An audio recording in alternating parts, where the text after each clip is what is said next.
actual airtime before you reach the peak. Then after that, you can vary it with like fast fall or not fast fall, or like using an aerial, using just sort of positioning. Like there's a lot to do out of a jump that makes it so like enticing to faster characters like this. Like it's not an uncommon habit for a lot of players to have, and for a lot of people when their back is against the wall to rely on, you know, because you know, you roll, you know exactly where you're going. You jump, you got a couple options. You might have a double jump. You might want to drift. You might want to fast fall. You might want to land with an aerial. You might actually air dodge back to the ledge. Like 8 million different things you can do. But we are having. I don't have the bracket up. Hang on. I know we're top 16, but we're get started here. We got Nikolai and. Oh, team. They're on the screen. I'm like staring at my phone like a freaking loser. Yeah, we got Gelato and Nikolai. All right, Rob Ness. You know, a departure from the fast-paced Joker Fox experience. Let's shoot some lasers. I mean, Ness isn't really going to play super passive in this. Like the PK fires are not the zoning tool that are gonna seal the deal on this one. They're mostly for like plus frames. Rob, on the other hand, is more than willing to chuck plasma from across the field as much as possible. Ooh, great reversal up air though. Not quite ready to get a pickup, and 73% is actually. Ness is always so deceptive about his damage output. Like, he does an aerial and it does like 16, and I'm like, wasn't that a short hop? How did you do that? It hurt. Oh, not quite ready to actually like connect with the PK Thunder 2. Nearly enough, but my word. I mean, Rob is big, I guess, getting stuck. But the thing about Rob is, it's not really. I mean, the Robert the Robot has quite the potential for damage output and just like picking up free kills. But you got to set him up properly. You got to be on the side of the stage and all that, or you got to be at 70% and get down throwed. You know how it goes. Depends on mashes. Can't spot dodge that. I'm almost wondering, you know, being able to play against Ness, like generally speaking, Ness is not the most complicated character in the world, but, you know, lack of familiarity after just all the years of all these other characters in this game, right? It's not Smash 4 anymore where there's just sort of like 8 to 10 characters that are common after a certain amount of time has passed with this game. Now we got to like, you know, split that up into 20 or 30. Way to pick up the Nair, but not going to kill. How are we going to find this? Playing a little spooked, looking for Nairs and whatnot. Try to go for another one. Gets anti-aired for it. This is starting to look a little rough. Yeah, the full hop neutral air dodge, no fast fall. But way to pick them up. Catch them when they're sleeping.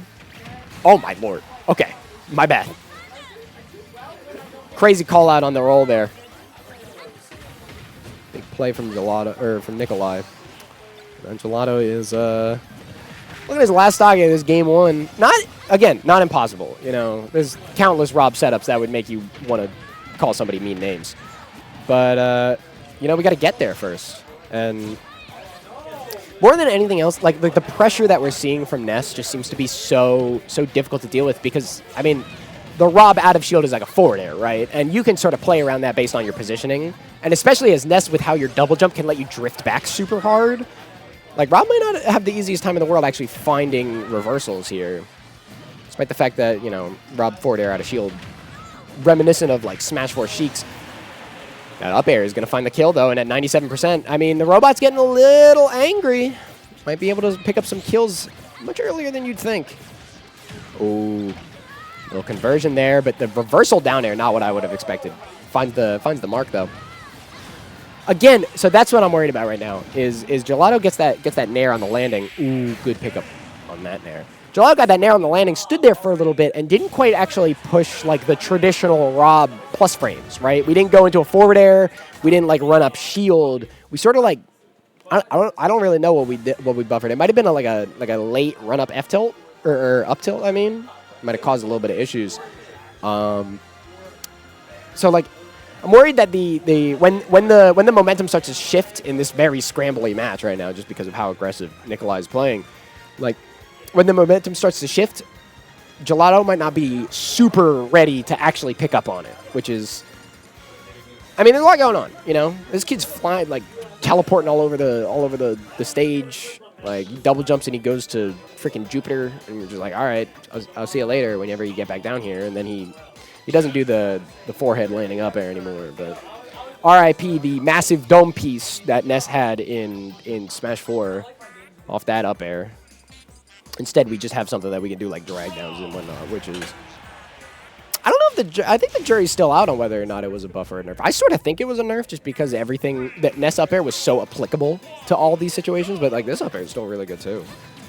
All right, there you go. Nice parry on that. You gotta parry it. The on-shield frame data, that nair, it makes you feel some type of way. Here comes that ledge trapping though. So Ness does a thing that a couple of Luigi players, or you'll see from a lot of Luigi players too, is this idea of like when Ness is in the air, if you see one rising aerial, you're gonna see a falling aerial almost every time, because the falling aerial is equally as safe. The hitboxes are so active, there's almost no reason not to do it unless you know your opponent is looking for it, and that back throw nearly seals it even. Town and City having probably the strangest blast zones in the game at current. But with these super close sides and the super high ceiling. That super high ceiling, though, saving Gelato. But yeah, being ready for the double aerials, especially as a character as big as Rob, might be really important here. Let's see how we do this. We're kind of... Look at Gelato sort of shifting back to that sort of stage control, right? Like he's... The aggression isn't really getting... Ooh, unfortunate DI there. That actually really sucks. But like we find our opportunities and we focus strictly on... Ooh, let's see if you got the DI. DI enough. Major punish. Here, let's see the damage. Ooh, way to use the platform. Looking for the down air. Got a little greedy for it. Let's see if we get a pickup. Nope. The iframes on that up B, man, they're crazy. They let you, and the magnet hands on it at the end lets you really position. The air dodge doesn't seal it though, and that is going to be a stock. We're keeping the game relatively even. Way to be. Gelato, let's do this here. I think the bigger stage is really helping in terms of just sort of maintaining a game plan for Gelato. I think that's been really helpful. Sort of, I mean, you're looking at the dashbacks right now, right? Like, you see how shifting from sort of trying to match the aggression to trying to sort of stuff it a little bit more. It seems to be having some success. Nice little throw there. Does the forward throw. Again, like most people would maybe go for like an up throw or a down throw. The forward throw is strictly stage control. That's what we're going for. Doesn't quite work out, though, and great. Making sure you're not sleeping on the DI. That back throw. Not as potent as it used to be, but was once... And still is very powerful. Oh, wow. That is, take notes, kids. That's called patience. Way to be. Like, just stand there, know what your options are, know what your opponent can do. Goes for the pivot grab there, little off. Doesn't expect the tech, though. Like, we're just not quite picking up on our opportunities here, but, I mean, you know how it goes. Ooh, back throw, laser, didn't angle it upward. Thought that maybe he would sink a little bit on that one. Catches the air dodge, catches the second one. Nice! That is some kind of offstage play that I like to see, but doesn't pick up this, doesn't seal the deal. Please tech it, for the love of God. Oh my lord. That was nearly like an incredible edge guarding sequence into easily what would have been one of the worst deaths of the entire set. You know, the competition would have been too steep. The set would have ended, but you know what I mean. Let's see if we can work our way back though. I mean, Rob, known to be big. As famously stated by various Rob players, Rob is big. Oh, we're kind of mashing right now. Yeah. We got a little lost in the scramble, and yet again, the Nair is going to seal it to get the KO on Robbington and knock Gelato to the loser's bracket.